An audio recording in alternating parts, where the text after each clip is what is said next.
বাহ! কত সহজেই ওনারা ডিভোর্সের ডেট ঠিক করে ফেললেন। একবার আমার কি মত জানার প্রয়োজন মনে করলেন না? আমি তো ডিভোর্স চাই না। আমার কেন জানি মনে হচ্ছে রিহানও চায় না। এ একটা ভুলের কারণে ও আমাকে ডিভোর্স দিয়ে দিবে, এটা মেনে নিতে পারছি না। ওর ভালোবাসা, আমার প্রতি ওর যত্নশীলতা সব কি একটা চিঠির কাছে, একটা ফেলে আসা অতীতের কাছে মিথ্যা হয়ে যাবে? বাবা-মা কেন বোঝেন না আমার কষ্টটা? এসবের মাঝে আমি নিজেকে কিভাবে সামলাচ্ছি একবারও কি তারা জানতে চেয়েছে? নাকি বোঝার চেষ্টা করেনি, বরং তাদের সিদ্ধান্ত আমার উপরে চাপিয়ে দিচ্ছেন। অবশ্য রিহান চাইলে সবকিছু সমাধান এখনো হতে পারে। হয়তো রিহানই চায় না আমাদের সম্পর্কটা টিকে থাকুক। যদি চাইতো একবার হলেও ফোন দিত। ও যখন চায় না তাহলে আমারও ওকে জোর করার দরকার নেই। আমাকে ছাড়া যদি ও ভালো থাকতে পারে, ভালো থাকুক। আমি রিহানকে দোষ দেই না। কিভাবে দোষ দিব? দোষ তো ওর না, দোষটা তো আমারই। আর আমি এই ভয়টাই এতদিন পাচ্ছিলাম। সকাল 10টার সময় শ্বশুর বাড়ি থেকে কয়েকজন মানুষ আসলেন। মা আমাকে ঘরে এসে বলে গেলেন আমি যেন ওনাদের সামনে না যাই। যা বলার বাবা বলবেন। আর যদি আমি তাদের কথার বিরোধিতা করি তাহলে আর কখনো কোনো সময় আমি বাবাকে পাশে পাবো না। এই বলে মা ঘর থেকে চলে গেলেন। আমি ওনাদের সামনে যাইনি, কিন্তু এই ঘর থেকে তাদের সব কথা স্পষ্ট শুনতে পাচ্ছিলাম। কারা কারা এসেছেন না দেখলেও কণ্ঠ শুনে চিনতে পারছিলাম তাদের মধ্যে কথা চলছিল। বাবা বলল, কি ব্যাপার, আপনারা আবার কি ভেবে? শ্বশুর বললেন, কিছু কথা বলার জন্য এসেছি। বাবা বললেন, যা কথাবার্তা তা তো আগেই হয়ে গেছে, আমার আর এই বিষয়ে কোনো কথা বলার নেই। বড় বাসুর বললেন, তালই, আপনি আরেকবার সব কিছু ভালো করে ভেবে দেখেন। ডিভোর্স হলেই কি সব কিছুর সমাধান হয়ে যাবে? আপনার মেয়ে কি ডিভোর্স চায়? বাবা বললেন, অবশ্যই, আমি যেটা চাইবো আমার মেয়ে সেটাই করবে। মেজ বাসুর বলল, হয়তো আপনার মেয়ে আপনার কথা মেনে নিয়ে কাজটা করবে, কিন্তু আপনি কি একবারও জানার চেষ্টা করেছেন তার মনের কথা? বাবা বললেন, ফারিয়ার মনের কথা যাই থাকুক না কেন, আমি আর আপনাদের বাড়িতে ফারিয়াকে দিব না। যে বাড়িতে আমার মেয়ের কোনো সম্মান নেই, যে বাড়িতে আপনারা থাকতে আমার মেয়েকে আপনাদের বাড়ির আরেক বউ মারতে পারে, নিজের স্বামীর ঘরে ঢুকতে বাধা দেয়, সেই বাড়িতে মেয়েকে সারা জীবন অপমান হতে পাঠাবো না। তারপরও আমি সব ভুলে যেতাম যদি রিহানের প্রতিবাদ করত। কিন্তু যখন রিহানকে আমার বড় মেয়ে সবটা জানালো, তখনও এমনভাবে কথা বলল যেন আপনার বাড়ির মেজ বউ আমার মেয়ের সাথে ঠিক কাজটাই করেছে। এটা আমি মেনে নিতে পারছি না। শ্বশুর বললেন, দেখুন বিয়াই, সবটা একটা দুর্ঘটনা মাত্র। এখানে রিহানের কোনো দোষ নেই। ছোট বৌমা আর রিহানের মধ্যে একটা ব্যাপার নিয়ে ঝামেলা চলছে। আমরা ওদের ঝামেলা মেটানোর চেষ্টা না করে নিজেদের মধ্যে আরও ঝামেলা বাড়িয়ে ফেলছি। মেজ বৌমাকে আমরা যথেষ্ট শাসন করেছি এর জন্য। শুনেছি চিঠিটা ফাঁস করার পিছনে মেজ বৌমার হাত আছে। আমার মেজ ছেলে তো রাগ করে বউকে বাপের বাড়ি পাঠিয়ে দিয়েছে। বাবা বললেন, বাপের বাড়ি পাঠিয়েছে, আবার নিয়ে আসবে, কিন্তু আমার মেয়েকে যে মারলো তার কি হবে? শ্বশুর বললেন, ওইটা আমরা পরে দেখব। বিয়াই বলছে কি, আপনারাও তো আরিফের সাথে বৌমার সম্পর্কের ব্যাপারটা গোপন করেছেন। তাও আমরা সবটা মেনে নিচ্ছি, কারণ এগুলো অনেক আগের কথা। কিন্তু আমার ছেলে হঠাৎ এইসব জেনে খুব কষ্ট পেয়েছে। বাবা বললেন, আমরা গোপন করেছি মানে? আপনারা কি মনে হয় আমরা এসব জানতাম? বড় বাসু বললেন, আচ্ছা তাহলে বাদ দিন। যাই হোক, এগুলো ওদের মধ্যকার ব্যাপার। আর যা কিছু ঘটেছে এসব তো আর বাইরের মানুষ জানে না, সব কিছু আমাদের মধ্যেই আছে। তাই আমরা সব কিছু ভুলে একটা মীমাংসায় আসি। আমরা ফারিয়াকে নিতে এসেছি।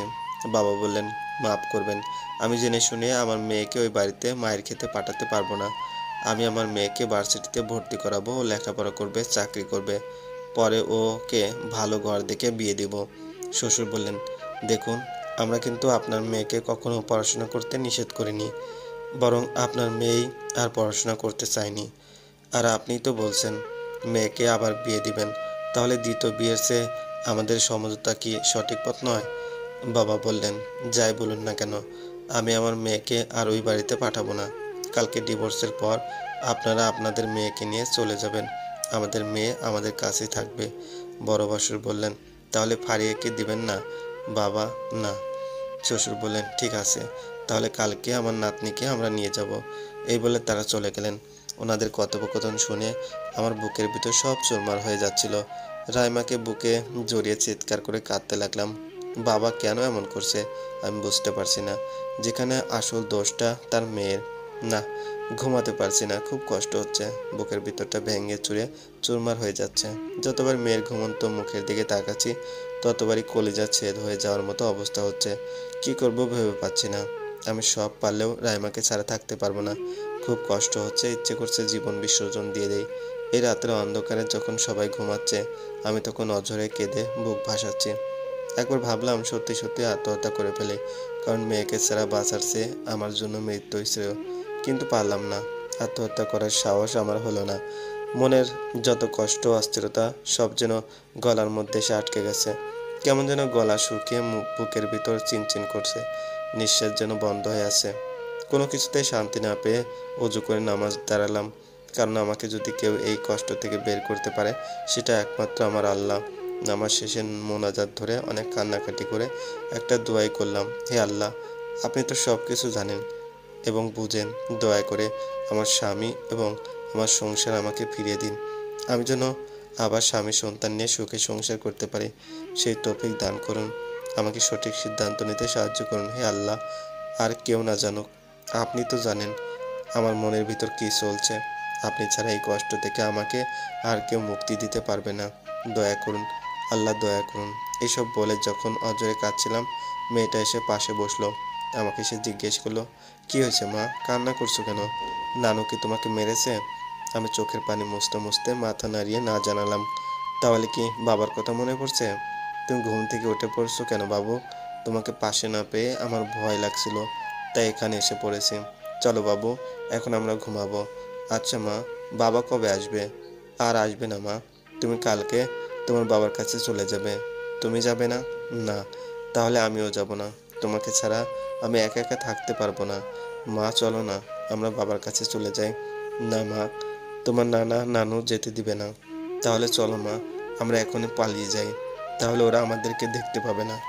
মেয়ের মুখে এমন কথা শুনে আমি আবারও জোরে জোরে কাঁদতে লাগলাম। মেয়ের মাথায় বিলিয়ে কাটছিলাম আর কাঁদছিলাম।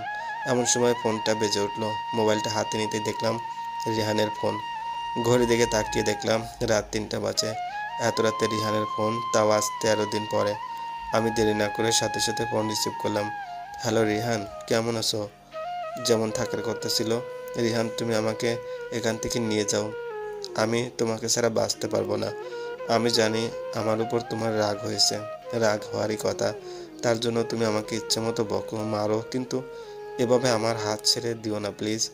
কেন তোমরা আমার সাথে এমন করলে? তুমি জানো আমার আসল কষ্টটা কোথায়? আমার আসল কষ্ট হলো তোমরা দুইজনেই আমার ভালোবাসার মানুষ। আরিফ, যে আমার সবচেয়ে ভালো বন্ধু, যার সাথে ছোট থেকে একসাথে বড় হয়েছি, শৈশব কৈশোর বয়স আমরা একসাথে কাটিয়েছি, এক স্কুলে পড়েছি, কলেজ লাইফটাও একসাথে কাটিয়েছি। আরিফ শুধু আমার বন্ধু নয়, প্রাণের বন্ধু। সে বন্ধুর থেকে আমি এমনটা আশা করিনি। ওর তোমাকে পছন্দ ছিল সেটা আমাকে বলতে পারতো, আমি হেল্প করতাম। কিন্তু আরিফ তা না করে ওর প্রেমিকাকে আমার বউ হিসেবে পছন্দ করলো। কেন? এটা করার কি দরকার ছিল? আমি চুপ করে শুধু রিহানের কথা শুনছিলাম আর কেঁদে যাচ্ছিলাম।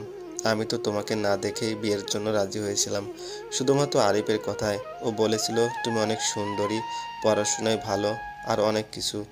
আর ওর কথা শুনে আমি তোমাকে দেখার প্রয়োজনও মনে করিনি। আমার পরিবারও তোমাকে পছন্দ হয়েছে, তাই আপত্তিও করিনি।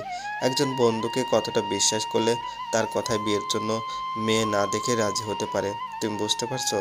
আরিফের করা কার্যকলাপের দায়ভার কি আমার? না, আমি সেটা বলছি না। কিন্তু তুমিও এই নাটকে অংশগ্রহণ করেছিলে। তোমাকে আরিফ বলেছিল তোমার এখানে বিয়ে হলে তোমাদের দেখা দেখি চলবে, মানে বিয়ের পরও তোমাদের প্রেমের সম্পর্ক থেকে যাবে।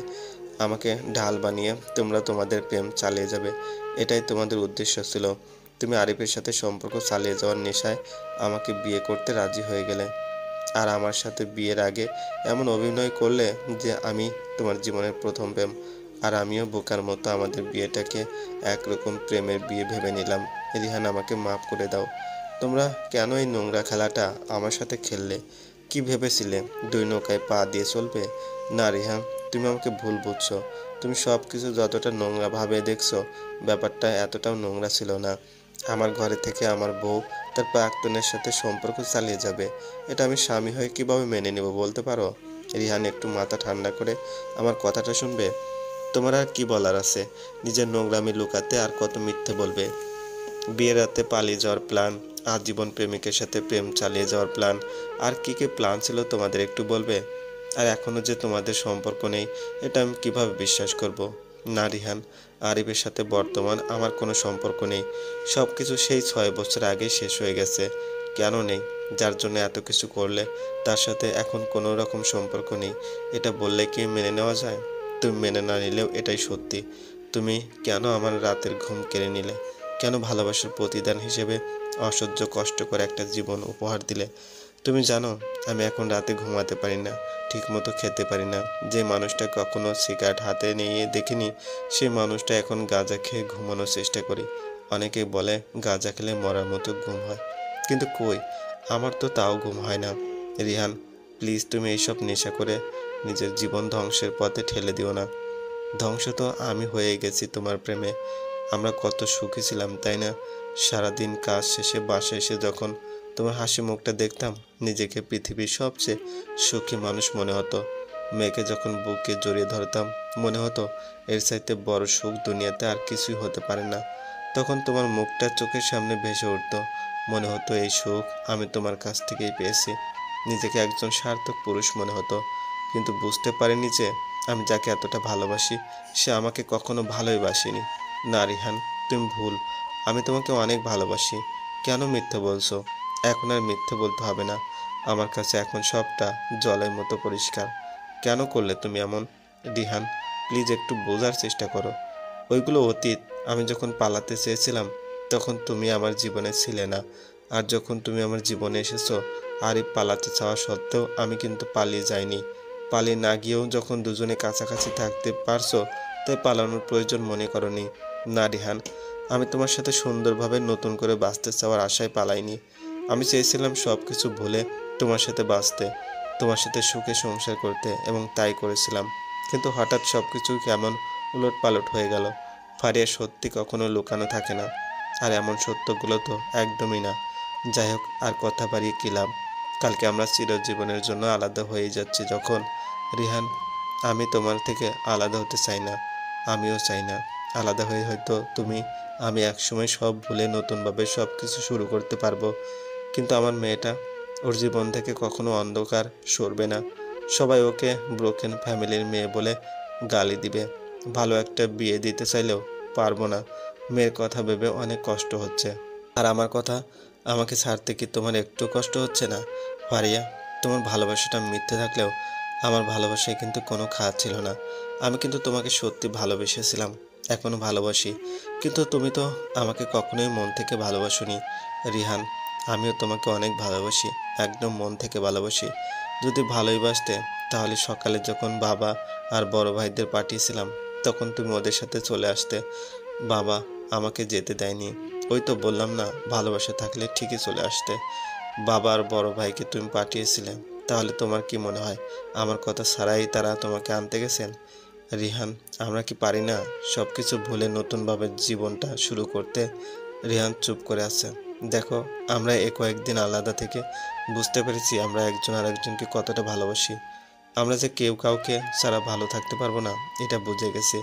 এত ভালোবাসার পরেও আমরা কেন আলাদা হতে চাইছি? আমি বা আমার পরিবার তো এমনটা চাইনি।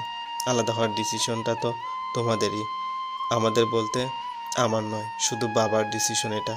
তোমার বাবা নিজের মেয়ের সংসারটা কেন ভাঙতে চাইছেন? দেখো রেহান, বাবা এমন করার পিছনে যথেষ্ট কারণ আছে। মেজো ভাবি তোমাকে চর মেরেছে, তার জন্যই তো, তাই না? না, শুধু তার জন্য না। বাবার আসল রাগ হলো তোমার উপর। তুমি তোমার বাড়ির মানুষকে বলছো আমাকে যেন ওই বাড়িতে জায়গা না দেয়, আর তোমার ভাবি আমাকে ঘরে ঢুকতে বাধা দেয় এবং গায়ে হাত তোলে। অবশ্য আমিও সেদিন তার সাথে অনেক তর্ক করেছিলাম, কিন্তু তাই বলে সে আমার গায়ে হাত তুলতে পারে না। এই ঘটনা যখন আপু তোমাকে বলল, তুমি প্রতিবাদ না করে উল্টো বলছো তোমার ভাবি হওয়ার অধিকারে সে আমার সাথে এমনটা করেছে। বাবার আসল রাগটাই হলো এখানে। হ্যাঁ, আমি বলছিলাম, যেদিন তুমি ঢাকা থেকে তোমার বাবার সাথে বাড়ি গেলে, আমি ভেবেছিলাম তুমি আমাদের বাড়ি থেকে উঠবে। আর সেদিন আমার তোমার উপর অনেক রাগ ছিল। ওই ঘটনা জানার পর থেকে নিজেকে সামলানো কঠিন হয়ে পড়ছিল। তাই মাকে ফোন করে জাস্ট এটাই বলছিলাম যে ফারিয়ার জন্য আমাদের বাড়িতে না ওঠে। তারপর মা আমাকে অনেকবার কারণ জিজ্ঞেস করার পর আমি কিছু বলিনি। তুমি না বললে তারা ব্যাপারটা জানলো কিভাবে? মেজো ভাবি নাকি বলেছে? তোমার মেজো ভাবি জানলো কিভাবে? আমি কি জানি? আমি তো ভেবেছি তোমরাই বলেছো। না রিহান, আমরা কেউ বলিনি। আর ওনার কাছে আমরা এটা কেন বলতে যাব? আসলে উনি আগের থেকে সব জানতেন। আগের থেকেই জানে বলতে, আরিফের ওই চিঠিটা আমার হাতে পাইনি কখনো। ওইটা তোমার ভাবির কাছেই ছিল। তার হাতে গেল কিভাবে সেটা আমি জানি না। তাহলে মেজো ভাবি এতদিন কেন আমার কাছ থেকে লুকালেন? যেখানে তার সব কিছু বলারই ছিল, সেটা তাকে জিজ্ঞেস করে জেনে নিও। তাহলে কি তোমার সেদিন রাতে তোমার আরিফের সাথে দেখা হয়নি? দেখা হয়েছিল। আর সেদিনই আমি আরিফের সাথে সব কিছু শেষ করে দিয়ে এসেছিলাম, শুধু তোমার সাথে সংসার করার জন্য। রিহান প্লিজ বুঝতে চেষ্টা করো। আরিফ শুধু আমার একটা অতীত।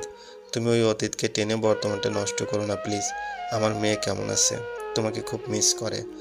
আমিও ওকে খুব মিস করি। আর আমাকে? জানি না। দুজনে কাঁদতে লাগলাম। একসময় ফোনটা কেটে গেল। মনে হয় ব্যালেন্স শেষ। ভাবতে লাগলাম কি করা যায়। আজকে কোর্টে রিহান আর আমার ডিভোর্স হওয়ার কথা। কালকে রাতের রিহানের সাথে কথা বলার পর অনেকটা হালকা লাগছে। ভাবতে ভাবতে হঠাৎ মেয়ের বলা রাতের কথাটা মনে পড়ে গেল। রাতে মেয়ে বলছিল, চলো মা আমরা এখান থেকে পালিয়ে যাই। এখন আমারও মনে হচ্ছে এখান থেকে পালানো উচিত। তাহলে রিহান আর আমার ডিভোর্সটা থামাতে পারবো। আমি মায়ের আলমারি খুলে 500 টাকা নিলাম। মেয়েকে ঘুম থেকে ডেকে তুলে পরনে যা ছিল তা পরেই রওনা হলাম ঢাকার উদ্দেশ্যে। কাউকে না বলে পালিয়ে যাচ্ছি নিজের সংসার বাঁচাতে।